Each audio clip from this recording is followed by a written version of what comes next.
Dans cette nouvelle vidéo, nous allons apprendre la description physique avec les vêtements et les matières. Ainsi, vous serez capable de décrire quelqu'un ou de parler des derniers achats que vous avez faits. Vous êtes prêts? Alors on démarre.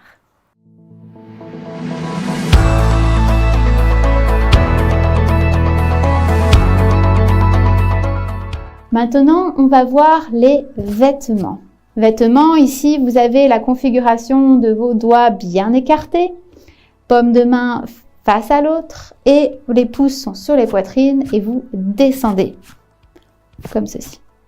Vêtements. Alors, le chapeau, hop, c'est comme si on le mettait au chapeau. Si c'est une toque du cuisinier par exemple, toque. La casquette, on tient la visière, hop, comme ceci. Vous voyez là, je touche au niveau de mon crâne et je tiens la visière de l'autre côté. Si je veux dire que j'ai la casquette à l'envers, hop, la casquette, là, la visière, elle est là. Et là, je touche mon front. Casquette à l'envers. Donc là, casquette. Donc c'est toujours la main active qui tient la visière. Et on tient en configuration clé. Le manteau. Par exemple, mets ton manteau. Vous allez dire comment est-ce qu'on dit le verbe mettre. Il ne se dit pas en langue des signes, ce n'est pas la peine parce que vous faites le geste. Vous mettez votre manteau, il fait froid dehors. Il faut mettre le manteau. Et si je veux dire qu'il pleut, donc il faut mettre son kawaii. La particularité du kawaii, c'est quoi? La capuche. Donc, kawaii. Vous allez me dire, oui, mais du coup, sous ta capuche, c'est pareil. On dit un pull. Donc, pull, c'est comme cou, c'est pareil. Un pull à capuche, un sweat. Les hauts. Alors, vous avez le haut à manche longue. En fait, vous faites la manche, vous descendez et vous montrez qu'il s'arrête ici. Donc, ici, avec votre bras passif, vous êtes en angle droit face au sol. La main est bien plate face au sol. Et avec votre main active en C, vous venez prendre tout votre bras et hop, vous venez couper en quelque sorte votre poignet. Haut à manche longue. Même principe si on est en t-shirt. On vient couper. Le t-shirt s'arrête ici. Je pouvais le faire aussi avec les deux mains, en du coup croisant. T-shirt ou t-shirt. La chemise, et bien ce qui vient d'ailleurs un petit peu, on peut le voir ici avec mon haut. Vous le voyez ici. Hop, l'angle droit. Et bien ici, c'est ce qu'on va faire pour la chemise. Vous êtes en configuration bec. D'abord, on démarre ouvert parce qu'on prend donc la chemise et on étire. On étire en fermant. Chemise, la robe. Donc, on vient faire la forme de la robe. Elle est un peu collée au corps et puis elle finit écartée un peu sur les côtés. Robe. Tandis que la jupe, ici, on a la configuration des deux points bien fermés sur les hanches et on ouvre juste les index. Jupe, donc jupe se dit comme ceci. Un pantalon, eh bien on vient faire tout simplement là où on met les jambes en fait du pantalon. Donc 1, 2, j'ai la configuration de mes deux mains les doigts bien collés, face à face. Je démarre, les doigts pointent le sol, je descends et je monte légèrement, on va dire en pointant le devant. Pantalon. Le short, on rappelle, on doit éviter de dépasser du cadre, donc on ne va pas venir faire le short en bas ici, non, on le fait ici. On vient couper, en fait, montrer que c'est un pantalon, mais qui est coupé, un peu comme tout à l'heure, on a vu le t-shirt manche longue, t-shirt coupé, et bien là, le short, il est coupé ici. Short, l'écharpe. Alors, l'écharpe, comment vous la mettez? Parce que c'est exactement comme ça qu'on dit écharpe. Prenez votre écharpe et vous l'enroulez autour de votre cou. C'est tout. Écharpe. Ensuite, on va voir comment est-ce qu'on dit les chaussettes. Alors, l'astuce. Les chaussettes, c'est comme, par exemple, si vous les rangez dans votre tiroir et que vous les tournez. Et bien, c'est un peu ça qu'on fait pour dire le mot chaussette. Vous avez la configuration de vos mains en canard bouche ouverte.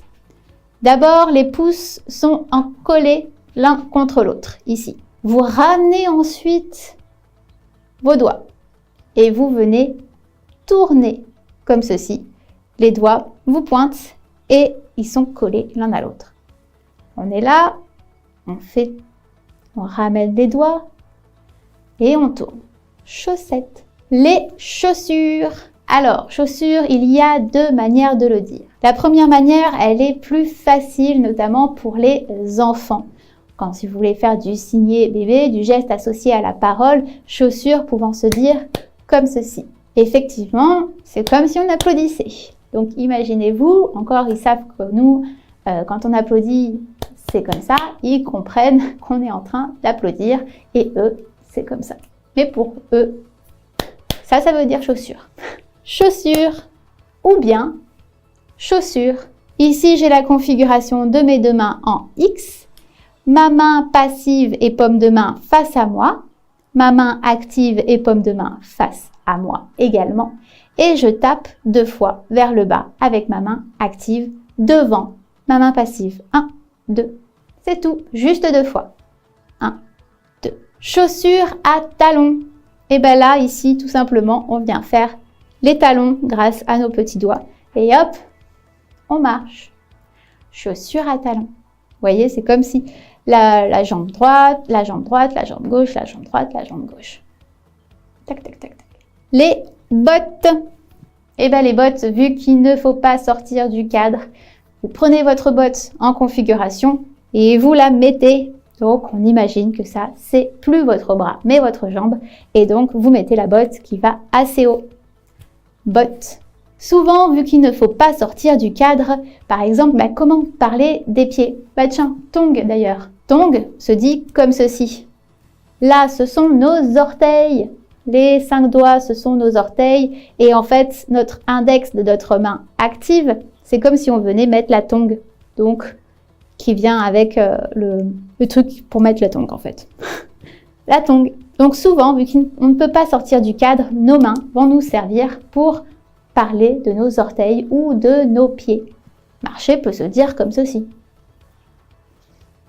Donc, botte, tongue, parapluie. Parapluie, c'est tout simple. Vous prenez votre parapluie et vous l'ouvrez. C'est la main active qui ouvre, comme si vous étiez vraiment en train d'ouvrir votre parapluie. Parapluie. Le sac à main. Le sac à main, alors vous pouvez aussi l'avoir en bandolière, ici, comme ça, en fait, vous venez vraiment le décrire. Il est ici, hop, j'ai un sac à main et je vais partir faire mes courses. Sac à main. Ou alors, je peux l'avoir dans la main. Par exemple, une canne. Voilà, j'ai la configuration de ma main en clé et c'est comme si je marchais. D'abord, ma canne, elle avance, c'est moi qui avance ensuite. Et là, on reste toujours sur notre cadre, on ne bouge pas en langue des signes. Et vous allez voir que quand on va commencer à apprendre à parler, on reste toujours les pieds au même endroit. Ne vous amusez pas à, par exemple, à faire hop, hop, hop, ou même à vous tourner. Non, c'est une très mauvaise idée. Sinon, la personne en face de vous, pour comprendre votre histoire, elle va devoir à chaque fois tourner en même temps que vous. Ça ne va pas être possible. On reste les pieds ici ancrés et on se sert de l'espace que l'on a là. Et c'est tout. Alors, du coup, la canne. En ce qui concerne les vêtements ou bien aussi les accessoires comme la canne, le sac à main, les bijoux, vous venez simplement les montrer ou le collier. Tac, tac, tac, tac, tac. Vous faites de là, comme si vous étiez en train de le mettre.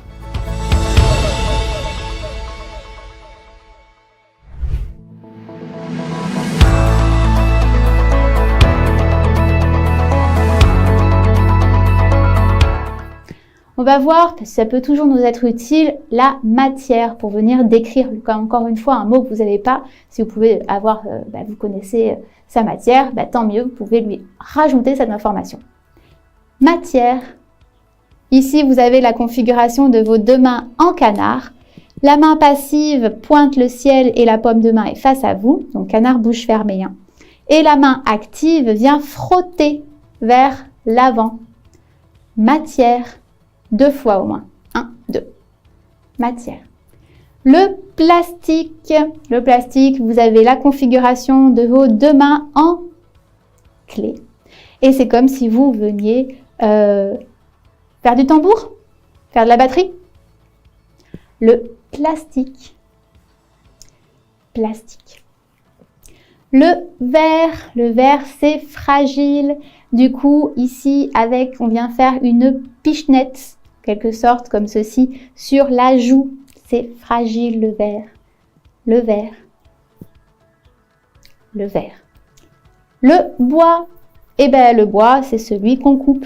Vous avez la configuration de vos deux mains en B, la main passive et paume de main face à vous en miroir, en mur, comme ceci.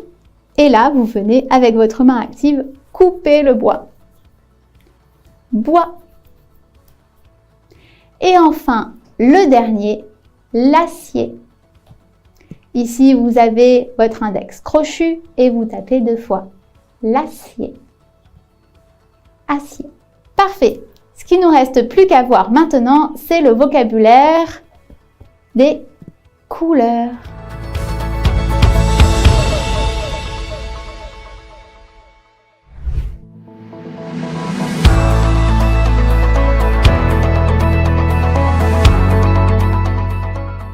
Et bien maintenant, tout à l'heure, on a vu que le chapitre était un chapitre où on allait apprendre à exprimer ses émotions, dire un peu plus que oui, ça va, voilà, développer un peu plus ce que l'on ressent. Et aussi qu'on allait voir comment est-ce qu'on se décrit. La description physique, mais la description aussi de ce que l'on porte. Et bien c'est ce qu'on va voir maintenant, le vocabulaire de la description physique.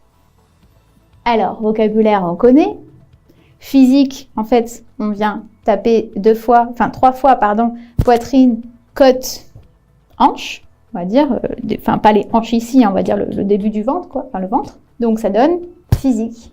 Et description, je rappelle, description, on a la configuration des deux mains en clé, paume de main, donc, soit face à face, soit face à l'autre, ça, il n'y a pas encore d'importance. Et en partant du haut, on descend en faisant des zigzags vers le bas.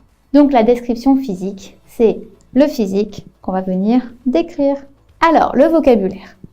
Si je veux dire grand et petit en taille, donc c'est-à-dire d'un être vivant. Grand, on l'a vu, se dit comme ceci. J'ai la main active qui est en angle droit, je démarre vers le menton et je monte au niveau de mes sourcils. Grand, qui veut aussi dire adulte d'ailleurs. Mais là, on est sur la description physique, donc on est en train de dire grand. Et donc, petit, c'est l'inverse. On part des sourcils et on descend vers le menton. Donc, par exemple, je pourrais dire que moi, je suis plutôt petite. Alors que si je veux dire d'un objet qu'il est petit ou grand. Je me souviens que lorsque l'on a appris la présentation, je vous ai fait une présentation d'une personne qui disait qu'elle habitait dans un petit village ou une petite ville. Ici, vu que ce n'est pas un être vivant, on dit petit d'une autre manière qui est ceci. Ça, c'est petit. Donc, ce n'est que utilisé pour les objets, donc pas pour les êtres vivants. On ne dit pas j'ai j'ai des petits enfants. En tant que grand-mère, on ne dit pas j'ai des petits enfants. Non, ça sera des petits enfants. Donc ça, c'est petit d'objet. Donc, par exemple, j'habite une petite ville. J'habite une petite ville. Alors, le grand pour les objets, on s'adapte en fait à l'objet en lui-même. Si par exemple, je veux dire que j'ai un grand livre, vous savez, les livres que l'on donne aux enfants, où on doit trouver, par exemple, où est Charlie, admettons. Et le livre, hop, je peux venir le faire comme ça. Vous voyez, ici, je m'adapte, je montre qu'il est grand, et hop, je tourne la page comme s'il était immense. Donc voilà, grand pour ici. Si je veux dire que j'ai une grande valise, je vais faire donc la valise et je vais la faire, elle est vraiment grande, quoi. Elle est grande. Si par exemple je veux dire que j'ai un grand carton ici, voilà, je suis en train de dire autant grand que peut-être si je veux dire accentuer le fait qu'elle est lourde aussi, que ce carton est lourd. Il est lourd, vous voyez, je l'ai dans la main là, le carton. Je fais un peu du mime, voilà. Je vais le poser d'ailleurs, C'est mieux, voilà. C'est ça. Ça, c'est expliquer qu'on vient de poser un gros carton au sol, admettons. La quantité, comment exprimer le peu ou le beaucoup? Il me semble que peu, je vous l'avais déjà fait et donc du coup là, je vous le redis. Peu ici, c'est un peu comme bientôt, je vous l'avais dit, hein, mais au lieu d'avancer pour dire bientôt, on reste ici et on fait peu. On pourrait très bien dire que je suis quelqu'un qui boit pas beaucoup d'eau. Eh bien, je bois peu. Je bois, hein, facile, hein, boire peu. Et à l'inverse, beaucoup, vraiment beaucoup. Je bois beaucoup d'eau, hein, de l'eau. L'eau, on le verra plus tard. Beaucoup, ici, tout simplement, j'ai la configuration de mes deux mains en canard, bouche fermée d'abord. Les doigts pointent le ciel, la paume de main est face à moi. Et en fait, j'étire sur les côtés au fur et à mesure. En même temps, j'ouvre et je ferme. Beaucoup. On n'oublie pas l'expression du visage. Beaucoup. Je pourrais dire que je mange beaucoup de chocolat. Ok. On rentre un peu plus dans la description donc physique. Comment dit-on enceinte? Enceinte, je vous l'avais déjà expliqué, mais je reviens dessus. Ici, vous avez votre main passive, qu'en fait, la paume de main est face à votre ventre. Et avec votre main active, vous touchez votre ventre et puis la main passive. En fait, vous venez montrer l'espace qu'il y a. Enceinte. Comment dit-on les cheveux? Cheveux. On vient les montrer. Cheveux. Oui, mais si on est chauve. Chauve. Là, c'est la tête. Et il n'y a pas de cheveux. Donc, le crâne, il n'y en a pas. Chauve.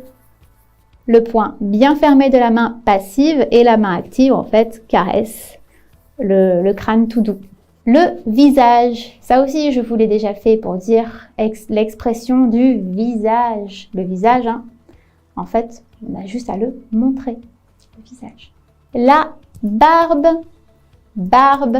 Ici, vous avez la configuration de vos deux mains en canard. Vous démarrez canard, bouche en fait fermée, hein, ici au niveau de votre menton. Et vous faites la barbe en descendant, vous ouvrez et fermez. La barbe. Barbe. La moustache. Moustache, en fait, vous venez un peu faire la moustache un peu comme Dali, en fait. Moustache. Ici, vous la prenez et vous montez vers le haut en configuration canard des deux mains. Moustache. Le nez. On le pointe, c'est tout. Le nez. Les oreilles. Bien, tout simplement, montrer les oreilles. La bouche. On fait avec la configuration canard la forme de la bouche. Bouche. Faites attention, hein, pas faire moustache. Ici, je fais vraiment la forme de ma bouche. Bouche. Les yeux. Les yeux. Simplement, je viens faire, on va dire, comme les yeux de Cléopâtre, hein, avec le bel eyeliner, comme ça. Les yeux. Les cils. Les cils, je vous avais déjà montré ce signe pour une présentation. Effectivement, beaucoup de noms signés de jeunes filles ou de femmes, c'est ça, parce qu'elles ont souvent les cils hyper longs.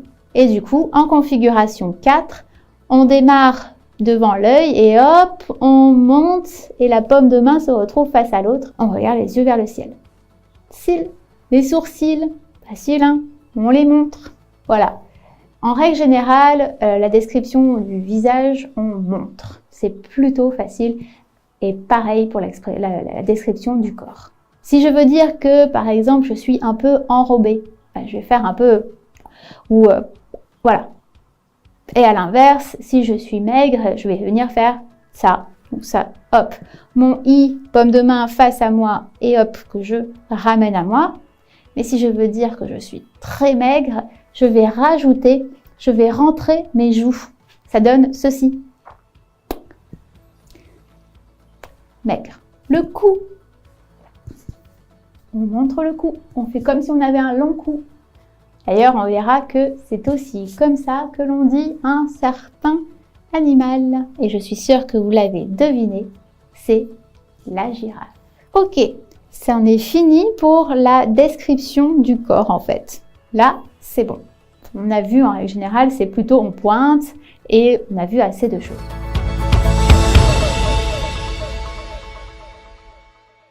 Parfait.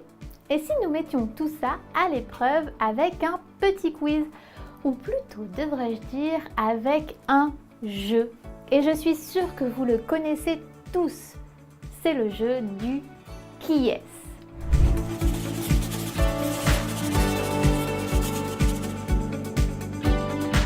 Je vous rappelle les règles. Vous allez voir apparaître 6 protagonistes, 6 personnes. Je vais en choisir un au hasard et vous le décrire. À vous de deviner lequel est-ce. Nous ferons cela 3 fois. Alors attention, il est nécessaire de visionner la vidéo précédente sur les couleurs pour pouvoir faire cette vidéo ou voir même les autres vidéos puisque du coup forcément il y a de la dactylologie. Vous êtes prêts? Je démarre.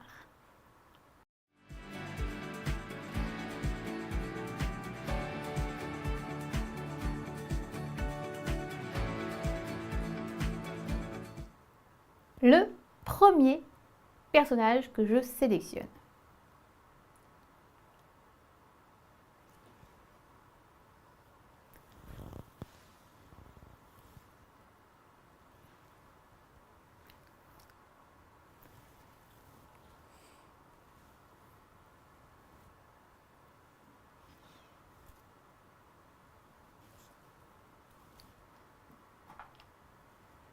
Ok.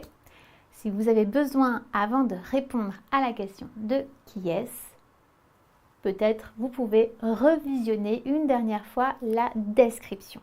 Juste 2 fois, ça suffit. La réponse, on la donne par la dactylologie, parce que je ne connais pas les noms signés. D'ailleurs, je fais une parenthèse. S'il y a des personnes coda, donc coda qui sont parmi vous, ou des personnes sourdes, autre parenthèse, c'est quoi un coda? Je vous le dirai tout à l'heure. Je finis d'abord avec ça.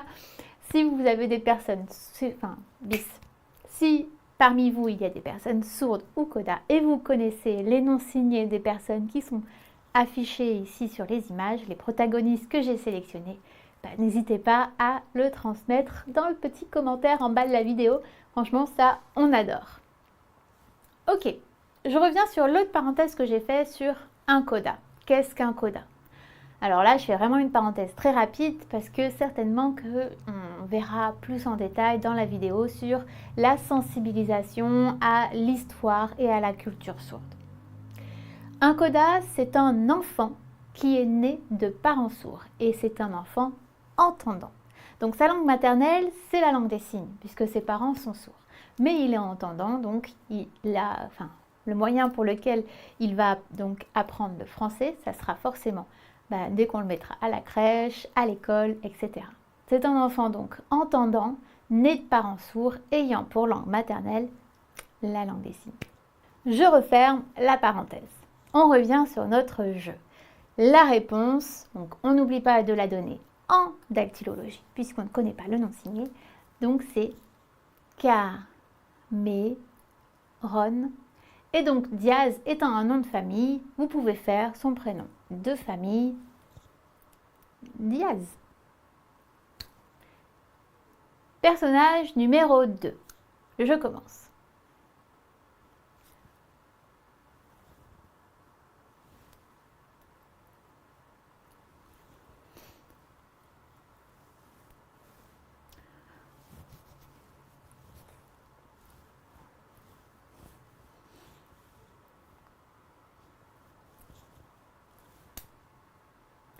Encore une fois, vous pouvez revisionner cette partie de la vidéo pour être sûr d'avoir trouvé de qui il s'agit. La réponse,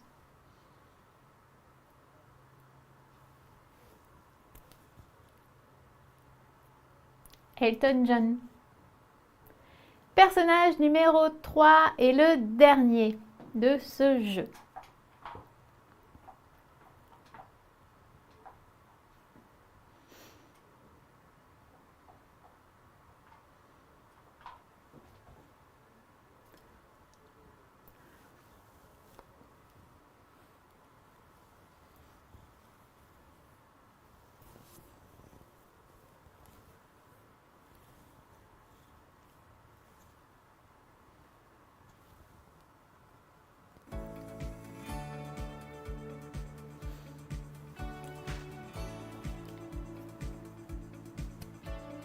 Alors, vous avez deviné?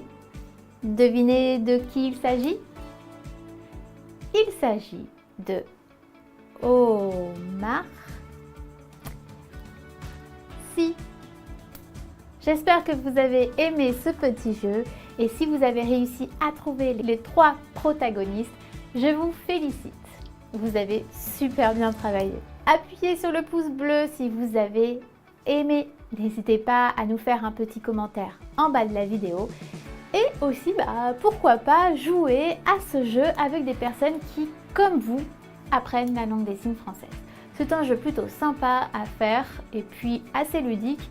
Et il nous faut en fait pas beaucoup de vocabulaire. Il nous faut avoir la dactylologie, les couleurs et la description. Savoir dire femme, homme, et voilà pour la description, cheveux, etc.